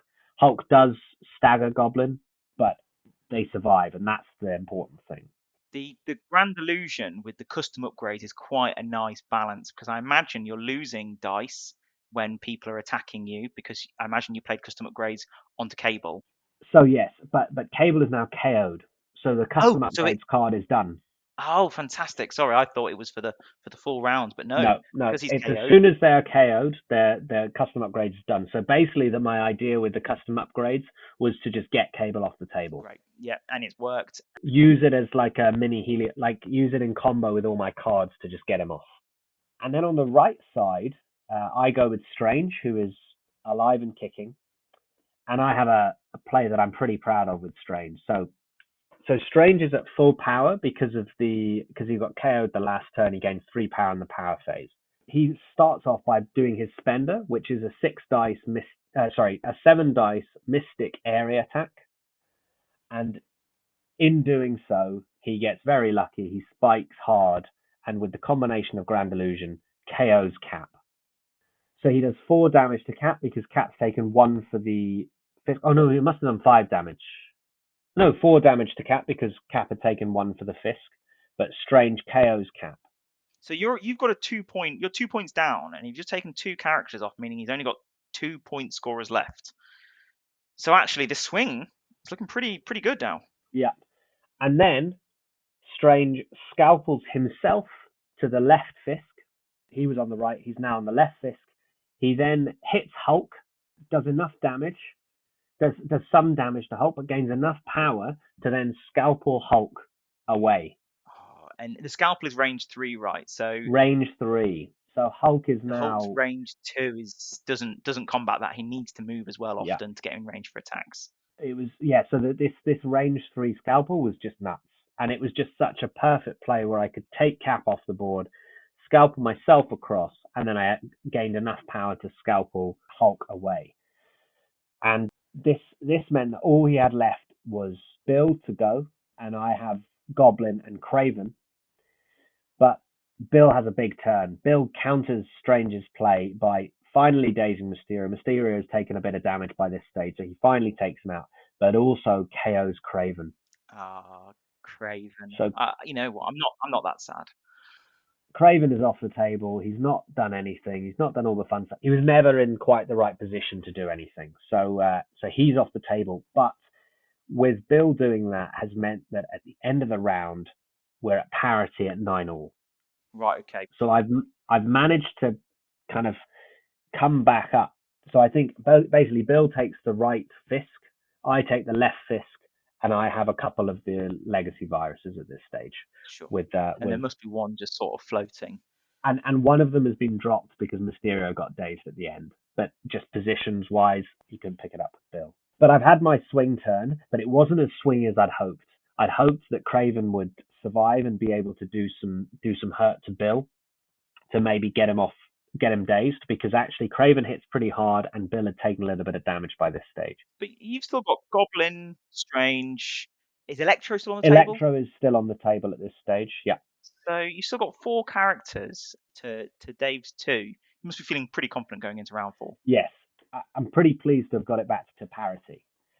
And round 4 kicks off.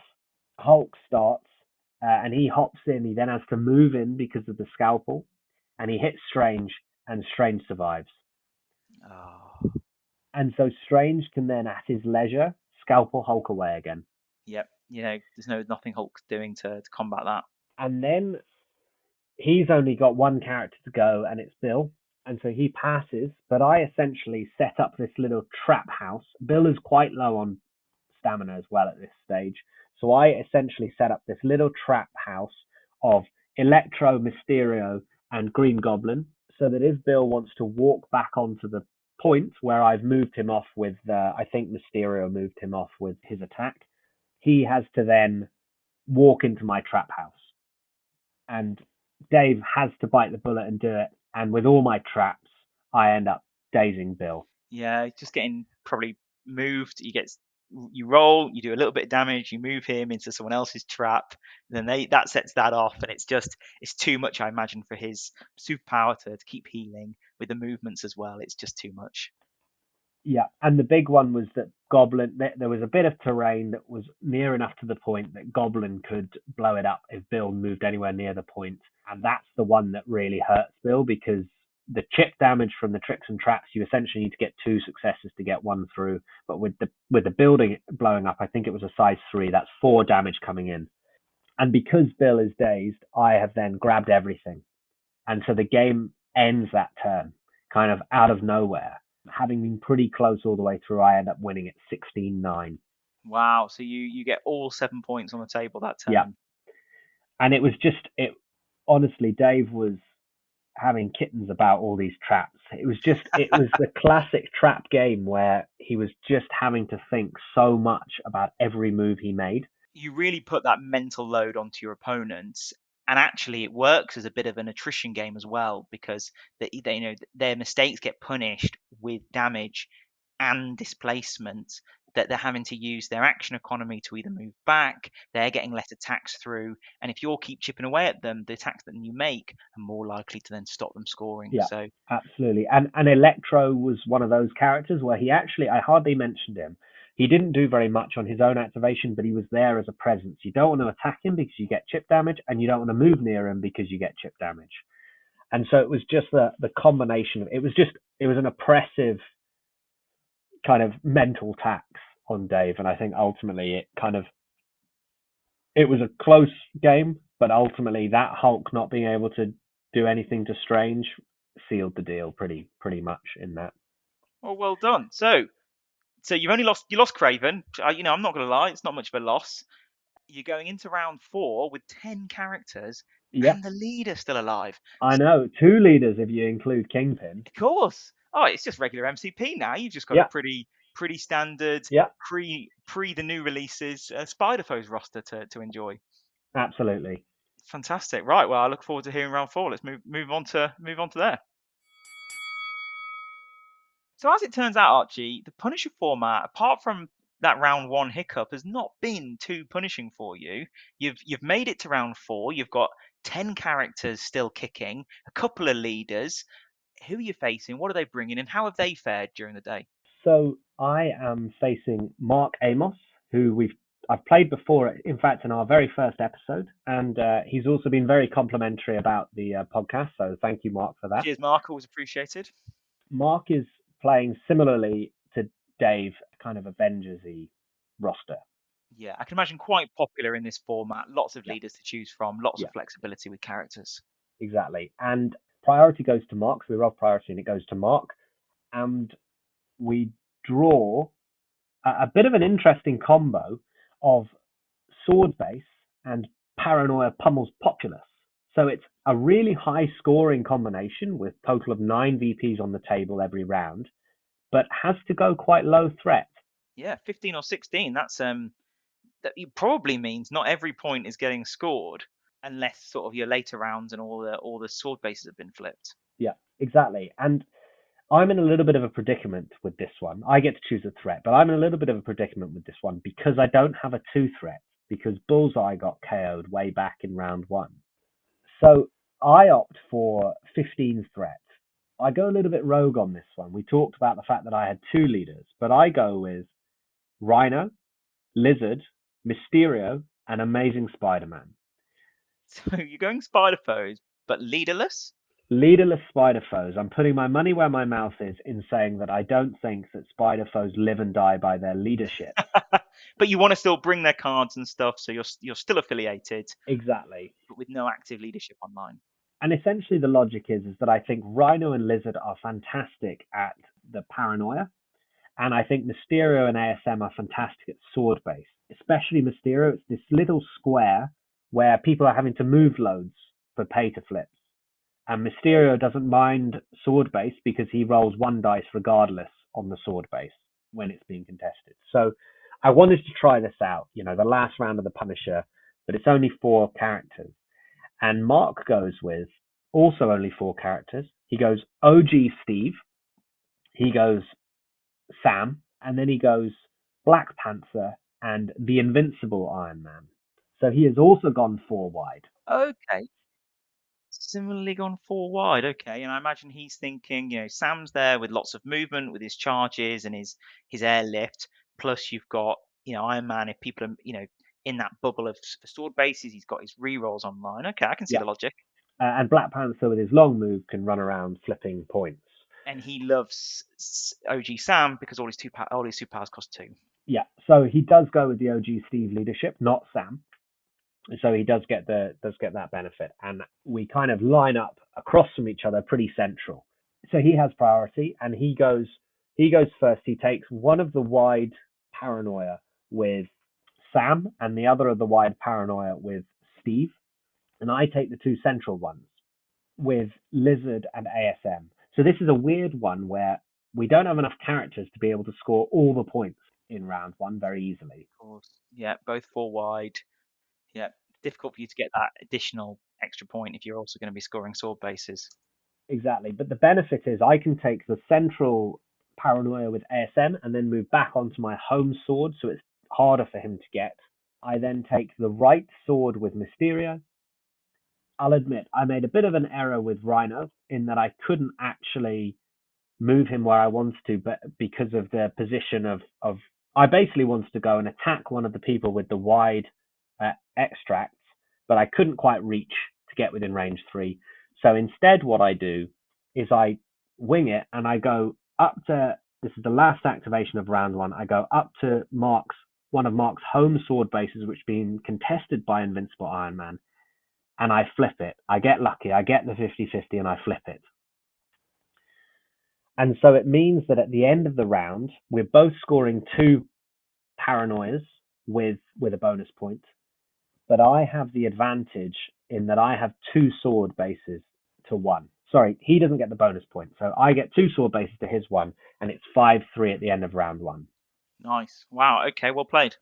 So going from 4 all to 5-3 is quite big, but also I now have more swords, so I can push people, or I can push one person.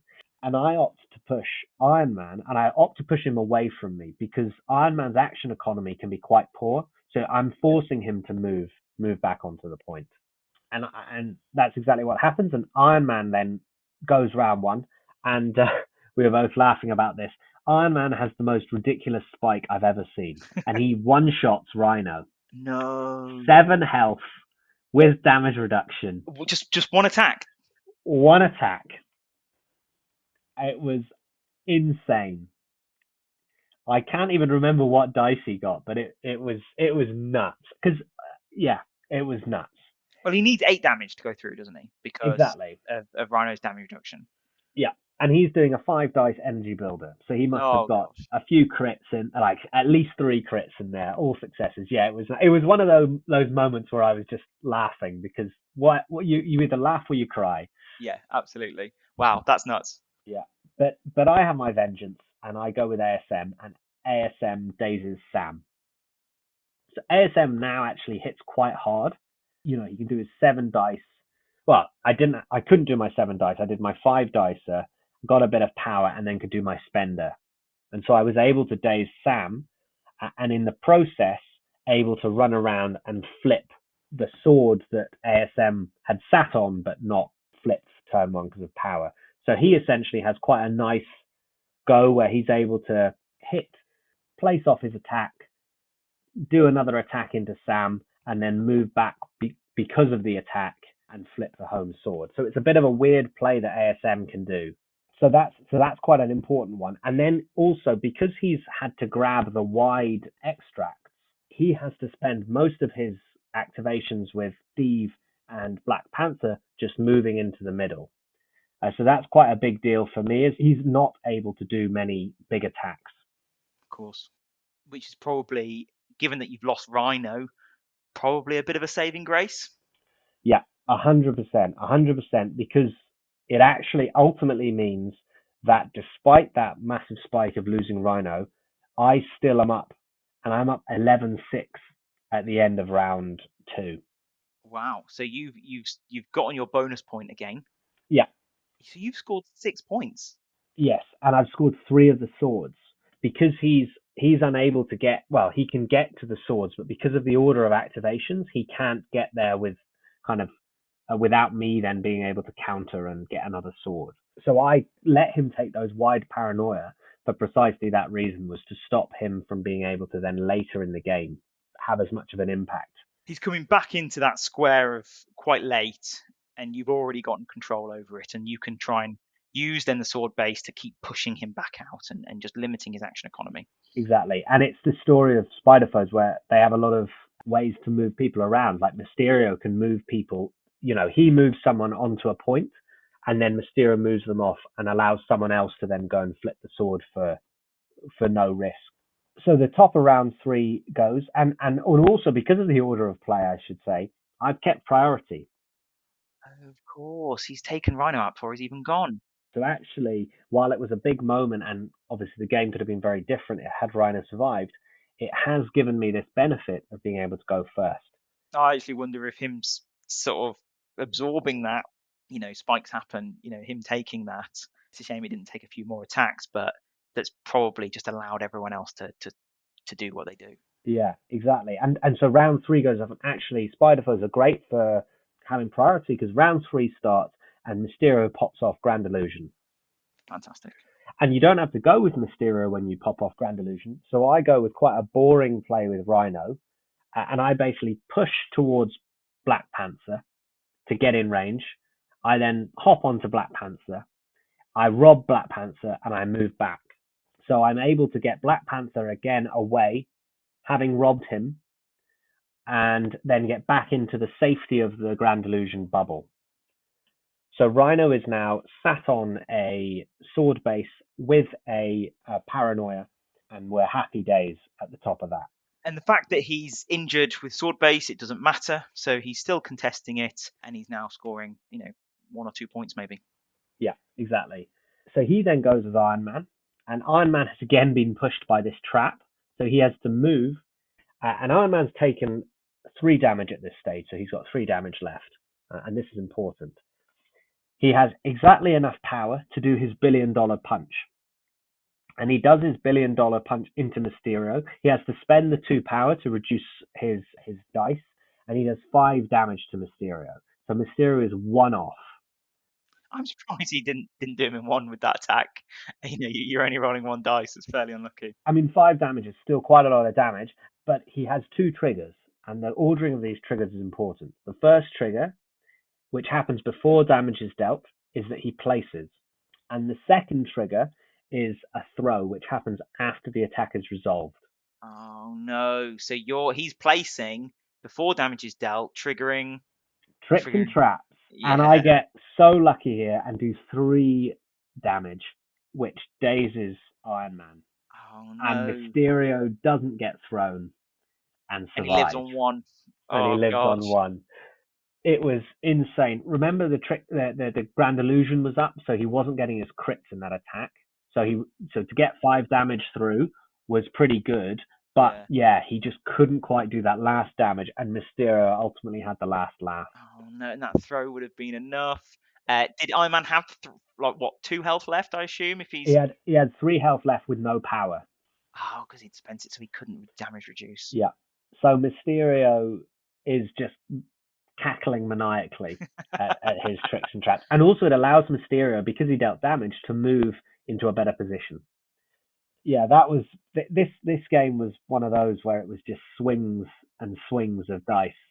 A brief interlude. You mentioned, you don't think Spider Foes live and die by their leadership. Right now, it feels like you're demonstrating it. Did you feel like bringing ASM in this sort of map where you've got witty banter online? Does that sort of feel like the Green Goblin leadership without having to play like Green Goblin? Yeah, I guess it's the opposite to Green Goblin. I think ASM just does so much on sword base. I actually didn't use witty banter a huge amount, partly because I was keeping ASM on the one flank and the other guys were on the other flank, because ASM is tanky and he's fast, so he's able to just bounce between sword base. So I didn't feel like I missed the leadership, but I don't think that witty banter replaced it. I think ASM was a worthy replacement over someone like Green Goblin, though. Fair enough. So okay, right. Sorry, back to the game. Yes. So Mysterio survives, and then ASM, just talked about him, KOs Sam. So he does almost identical to what he did the previous turn, but this time he had enough power to first web swing. He web swings. He does a 7 dicer. He then has enough power to do his spender, which does an 8 dicer with a medium move afterwards, and he medium moves back onto the home objective, KOing Sam in the process. So that was quite a big play on that left flank after the big play of dazing Iron Man during his activation on the right flank. So this was before Sam got to go, and Mark has 2 characters left, and we realize we kind of tot it up, and we realize he has to flip 3 of the swords, because at this moment in time I have all 4 swords to stay in the game. And Black Panther is actually really good on sword. So he flips his home sword that he was already sat on. He moves. He does an attack into ASM, which doesn't do any damage, but pushes ASM off the sword base, allowing him to flip that sword base. And then Cap double moves onto one of my sword bases, which is being contested by Rhino, and gets the 50-50 to flip it. So I was thinking I've got this in the bag at this stage because I've had a good turn, and he's going to have to get very lucky with his 50-50s. But actually, it was only one 50-50 in the end because of a nice play with Black Panther. And he stays in the game 15-11 to me at the end of round 3. Oh, well played, Mark. Well played. So it was one of those where he could have very easily panicked because of the Iron Man and then Sam fiasco, but he stays level-headed and manages to keep himself in the game.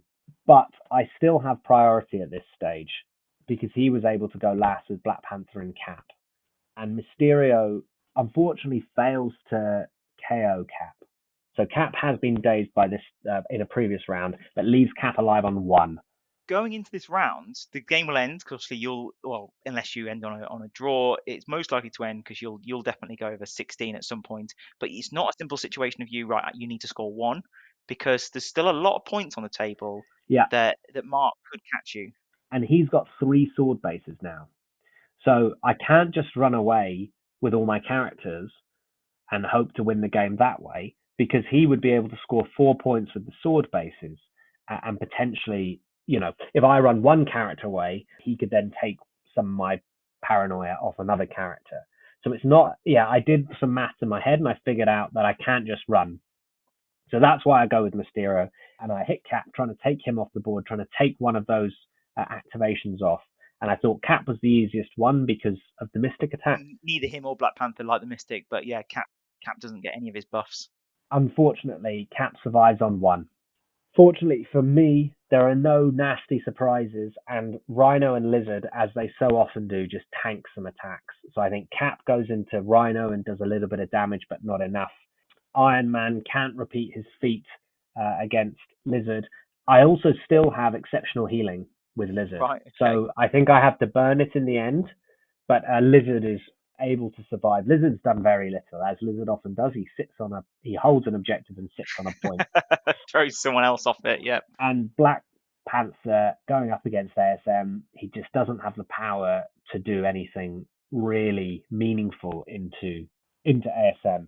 And so in the end, I'm able to basically react to whatever he's doing and flip sword bases, and it kind of spirals for poor Mark, and the game ends 22-11.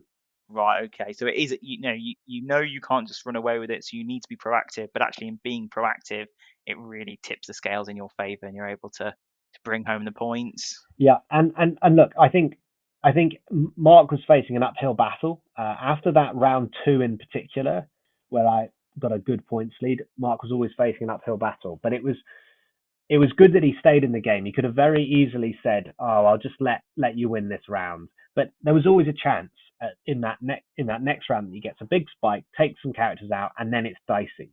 But unfortunately, he doesn't get that break in the last round, and I'm able to score it out at 22-11. Oh, well done.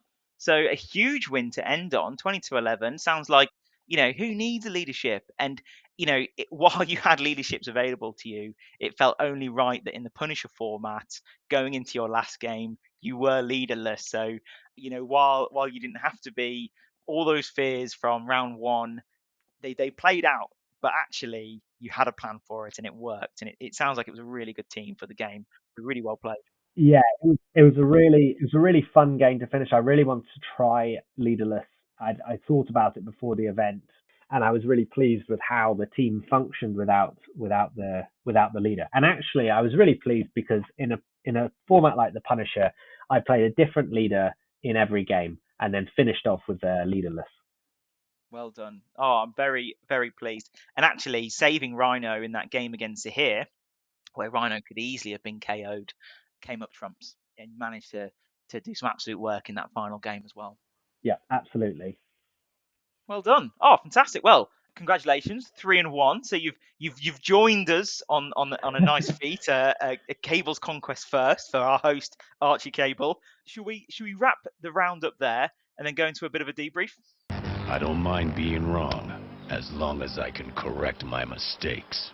Congratulations, Archie. 3-1 for the event, a fun one in the Punisher format. Before we sort of think about the overall standings and the event as a whole, how did you find it, having the 4 games, and how do you think your roster dealt with the, losing characters, losing leaders, and that risk of that impending threat of losing even more in future games? Yeah, it was one of those where, like I said at the start, I was quite worried about it at the start, and that was exacerbated by the fact that I had a horrendous loss of characters in round 1. Losing 4 characters was pretty brutal. But it's one of those where losing characters gets less problematic as the day goes on.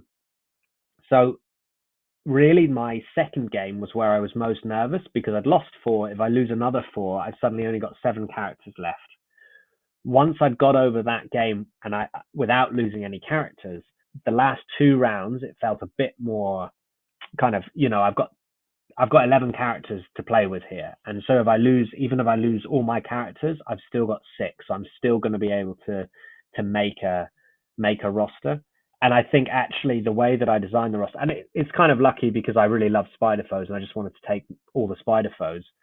But the way that they're designed now is that you can play so many different styles and there's so many different characters that slot in that actually once I'd got past that game 2 fairly unscathed, I wasn't too worried. So it's really those first 2 rounds where that mental tax is a real problem. Yeah, it was a bit nervy after that game with Will, and it's probably worth saying that Will actually went on and went 3-1, so he didn't win the whole event, but he did take home the most KOs for the day. I think he ended up KOing 16 characters over the 4 games, so he was reliably getting 4 characters a game. I think sometimes he tabled someone to get 5 in a game, and he took out the most leaders as well. So he clearly turned up for that, and you're on the rough end of it, but actually the rest of the day you've managed that pretty well. Yeah, and it was one of those, because of the way the format happened, I got lucky round 2 in the sense that we drew wide crises that are not very killy.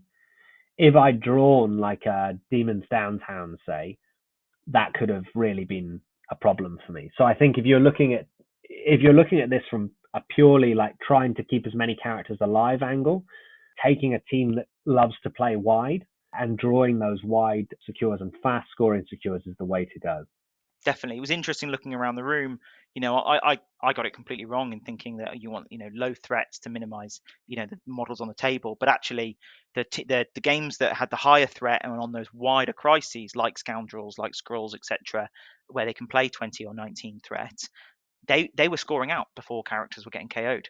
So, yes, lots of characters might get dazed, but not lots of characters were getting KO'd, so that they were able to keep them going into subsequent rounds. So I think, yeah, playing superpowered Scoundrels against Zahir in round 2 was probably a big help for you. Yeah, and it was interesting because there was this mix of people that were playing. It was some people wanted to play to win all their games, and I would have count that myself in that category. And some people were playing just to try and KO people, Yes. KO characters, and not necessarily going for those wins. Like if the decision was KO a character or win the game, they would go for the KO the character. And so it was this weird like combination of people. Normally you just play against people who just want to win the game and it doesn't really matter. But it was really fun to do something different, and it actually came at a perfect time for me because I could just try out all these new Spider Foes characters. Of course. And did you get all? So you brought 15 characters. Were there any that didn't see the table this weekend, or did everyone see the table? All 15 saw the table, and actually that was probably because of taking 4 characters got taken down in that round 1 meant that I had to make some decisions that I wouldn't have made. For example, I took Green Goblin as my leader against Dave, and I probably would have taken Doc Ock instead. And actually, Green Goblin was brilliant. So yeah, he had a cracking game. That trap yeah. house against Dave. I imagine there's a bit of PTSD, Dave, Yeah. from Yeah. that. I mean, that sounded pretty rough, getting battered around by those tricks and traps. Yeah, absolutely. Yeah, it was a really good opportunity for me to, like I say, try these Spider Foes characters, and especially I'm going to UK Nations in a few weeks with Spider Foes, so it was a perfect time to trial all these characters, try the different game styles, see what fits my style. Did anyone fail the audition? Did anyone you like actually? You're a second tier character. If I have to narrow this 15 down to 10 to compete at Nations in the team event where you're taking Spider Foes, and I assume you're taking them in the singles event on the Sunday too. I am, yes, yeah. So yeah, did anyone fail the audition? I don't think anyone failed. I think Craven was disappointing, but I think it was one of those where he was just never quite in the right position. But actually, I think really I found that some characters shone a lot better than I expected. So Doctor Strange, Sorcerer Supreme, he had 1 game. He was a last minute addition to my list, and he was fantastic. And he worked so well with that trap house and being able to control the Hulk. And so he actually probably has wormed his way into contention, certainly for the team event where he's an underused character. So he's a good person to have in your back pocket in your team. Absolutely, and when you're probably likely to go up against, someone who's got a Hulk or someone who's got an immortal Hulk or one of those, big 6 threat, 7 threat characters, and he can just sort of move them around the table. When your opponent has a restricted set of team tactics cards, a restricted set of characters, so that is like their only threat, their only tool, then Doctor Strange really comes into his own. Yeah, absolutely. And then the other one actually is I was kind of considering some of the 3 threat options. So Mysterio is stapled onto any Spider Foes list for me. And so it's between Craven, Shocker, and Vulture were the other 3s that I'm kind of thinking about.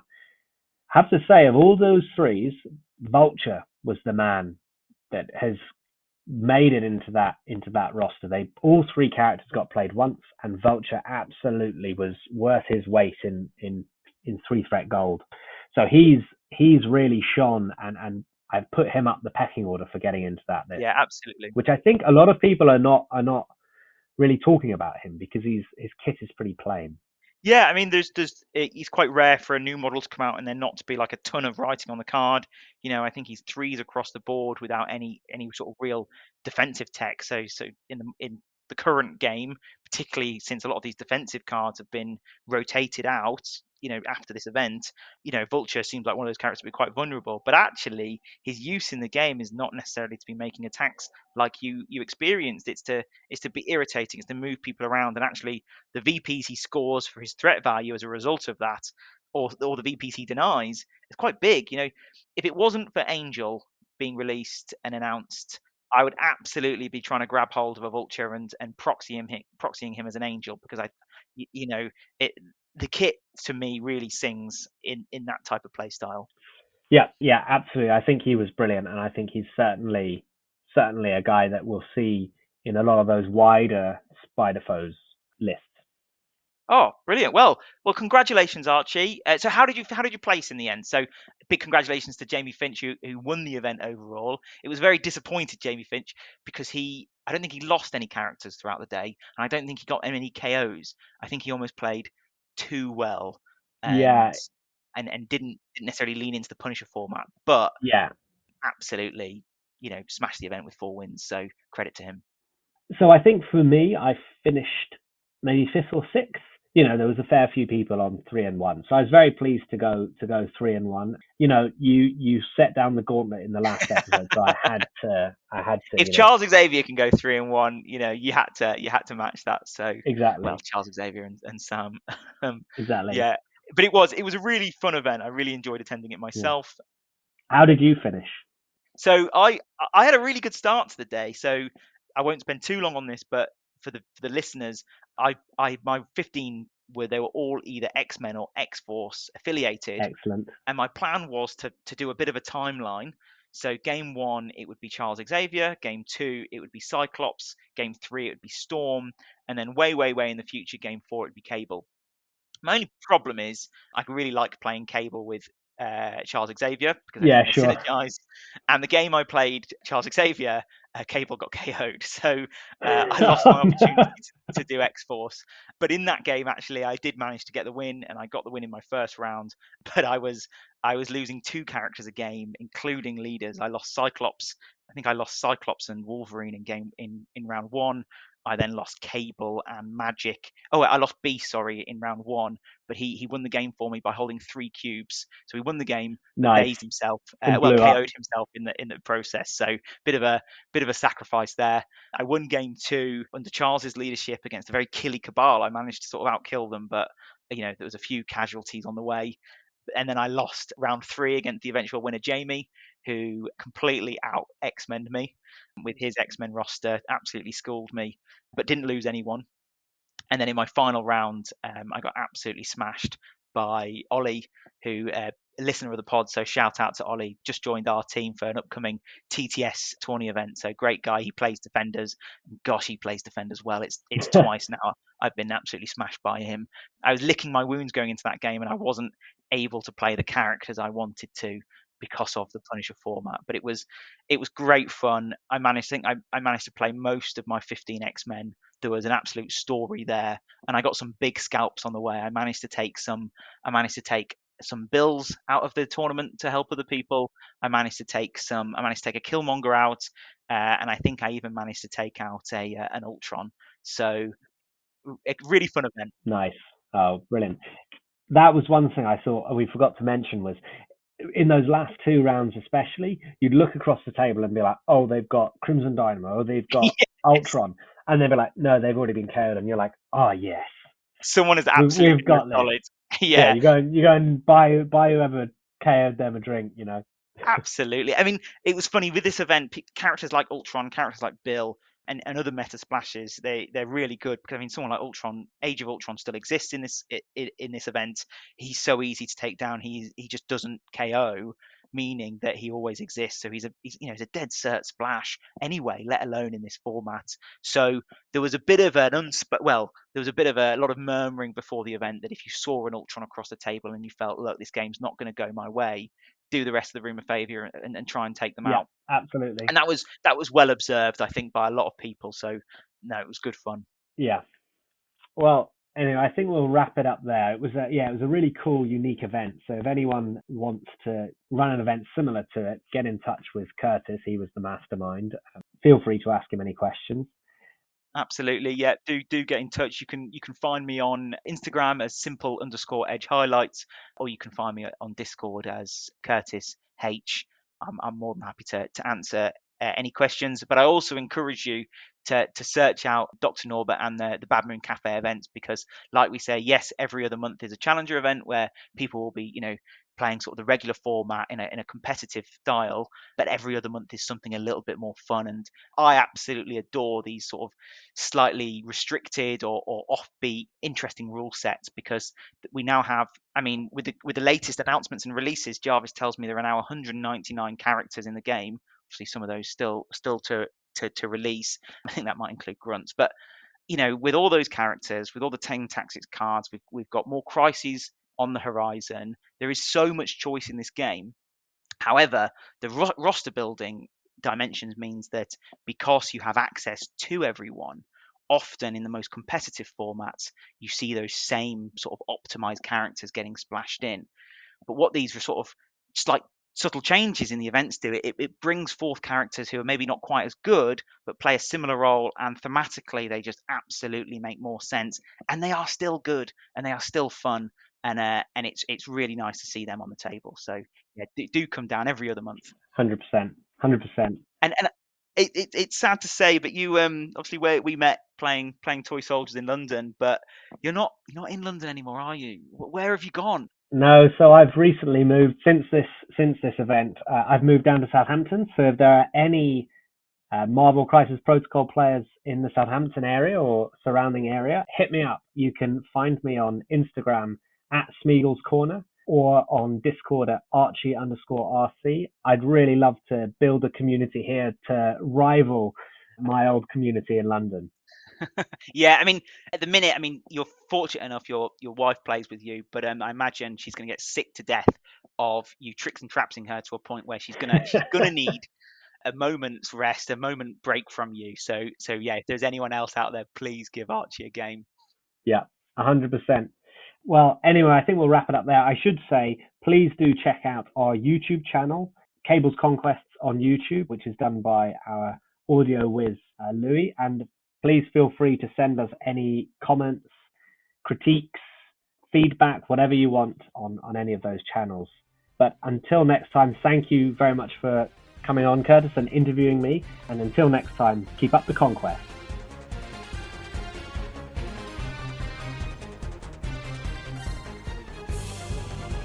The name's Cable. Remember it.